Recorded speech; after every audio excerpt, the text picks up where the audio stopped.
Good morning, my dear students. Welcome back to biology class. So we are continuing the chapter in biology, that is cell structure and functions. So in that, in our previous class, we were discussed about the parts of a cell, like cell membrane or plasma membrane, then cytoplasm and nucleus. These three are the most important parts of a cell. And about nucleus, it is the most important part. And the plant cell and animal cell contain different, the nucleus present in different regions, right? And also the nucleus also contain different parts like nuclear membrane is there, nucleoplasm, the nucleolus and chromosomes. These things we have already familiarized in our previous class. And also we have studied the functions carried by the nucleus. Today we are going to discuss another topic in this chapter, that is cell organelles. Cell organelles. Cell organelles are the structures, small structures which is present in the cytoplasm of a cell. So here assume that this is a cell and it contains the fluid portion which is termed as cytoplasm, and a nucleus will be there at the center or in the peripheral region. And in the cytoplasm there are numerous small structures. Each organelle will be having special structures, but I am just mentioning these are the cell organelles or the small structures which is distributed in the cytoplasm is termed as the cell organelles, and each cell organelle will perform a specific function. Clear? And now we can discuss about each cell organelles in detail. First one is mitochondria. First cell organelle is mitochondria. In singular it is mitochondrion. Mitochondria is a small rod-shaped structure, present in every cell, in plant cell, animal cell, in every cell, mitochondria is present. It is a small rod-shaped structure. And mitochondria helps in the production of energy. It helps to provide energy for the all activities. We know that cell is the basic structure that controls every activity inside our body, right? So that the energy for different purposes or energy for different functions are provided by this mitochondria, the cell organelle called mitochondria. And how this energy is produced by mitochondria? Yes, we know that through the oxidation of food by respiration. The oxidation of food is termed as respiration. By the oxidation of food, we know that energy is produced, and that energy is produced by this mitochondria. Okay, so the mitochondria is also called as powerhouse of the cell. Okay, powerhouse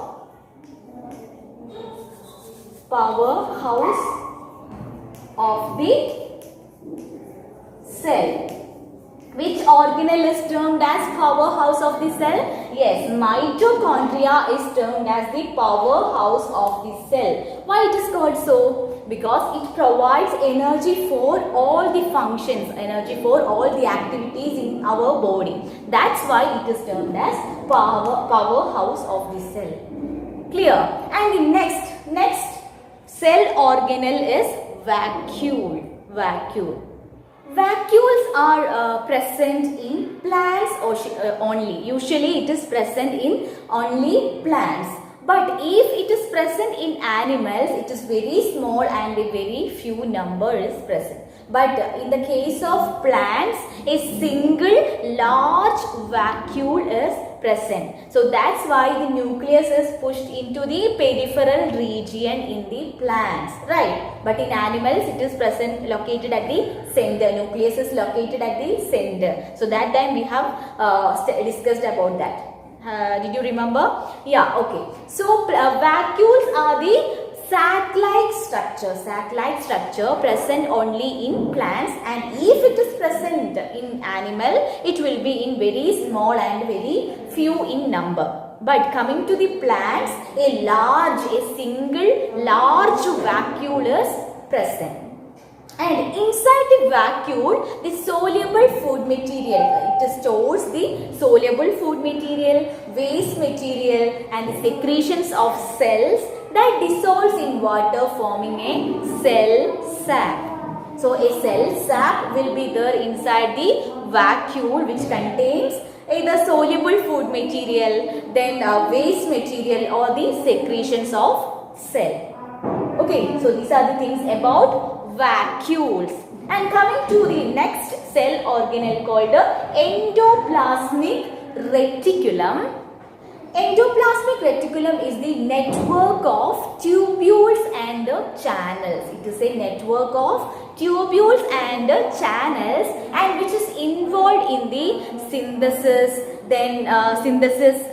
storage and transport of products, cell products and hormones, proteins, etc. So, for the synthesis, storage and transport of cell products, proteins and hormones are responsible by the endoplasmic reticulum.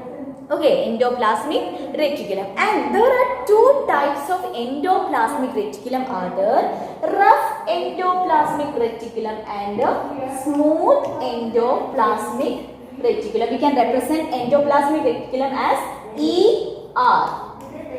So, rough endoplasmic reticulum is there and smooth endoplasmic reticulum also is there.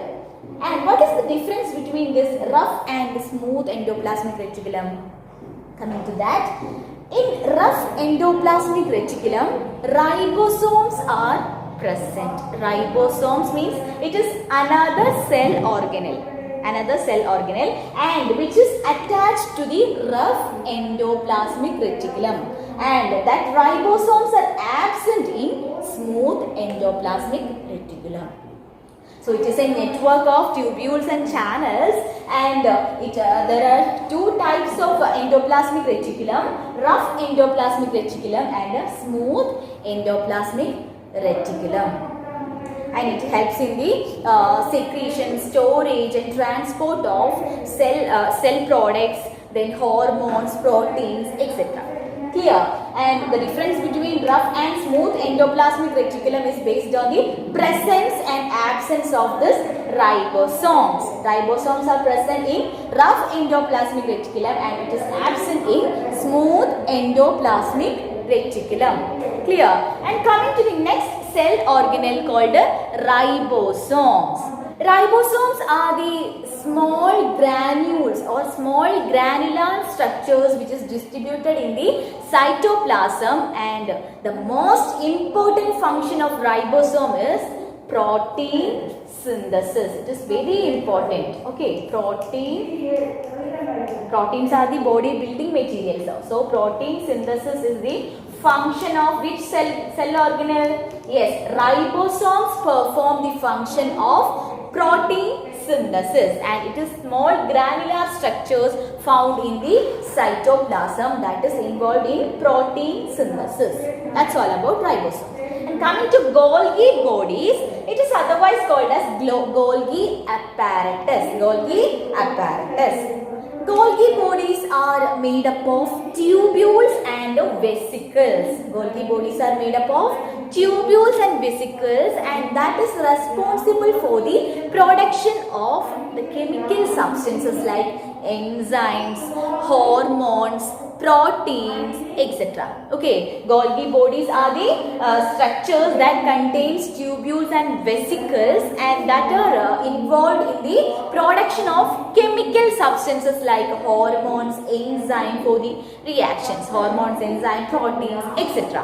Okay, so that is also very important in the cell, and these Golgi bodies in plants are termed as dictyosomes.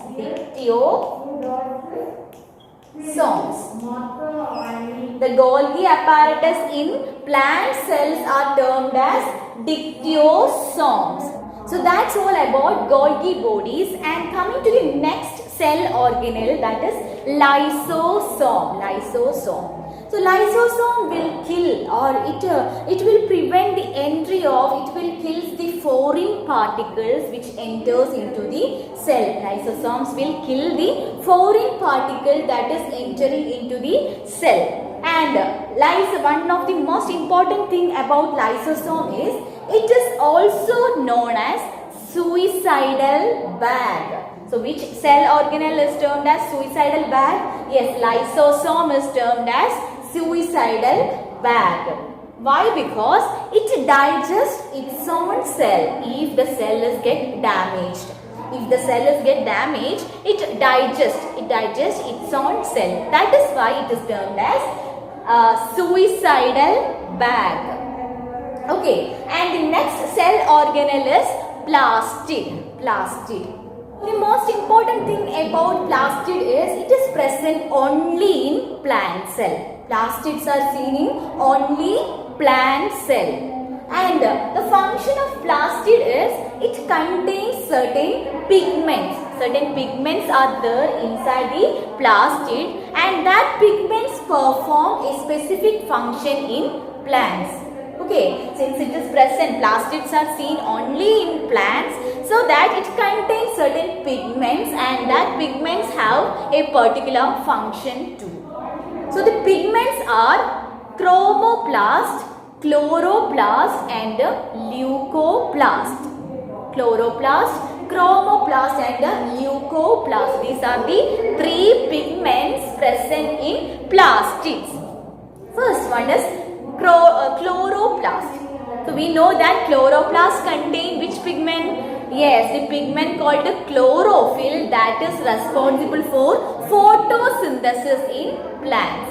Okay, so that's about the chloroplast seen in plastic.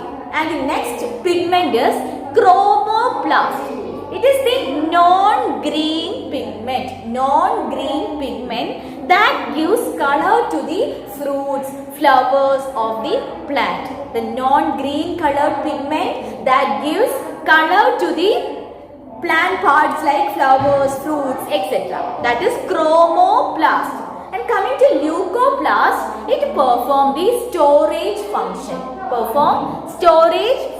Leucoplast. So there are three pigments present in plastid: chloroplast, chromoplast and leucoplast. Each will perform specific function in plants.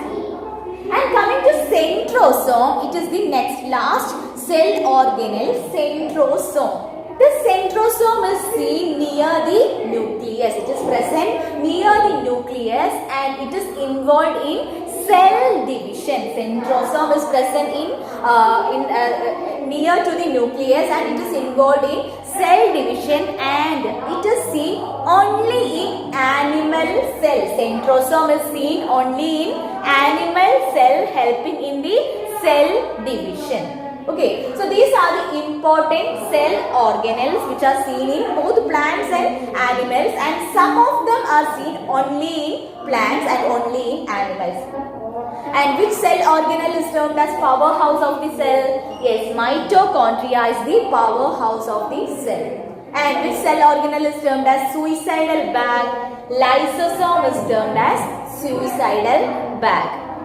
Okay, now there are two pictures which can differentiate between plant cell and animal cell given in your textbook. So just go through that.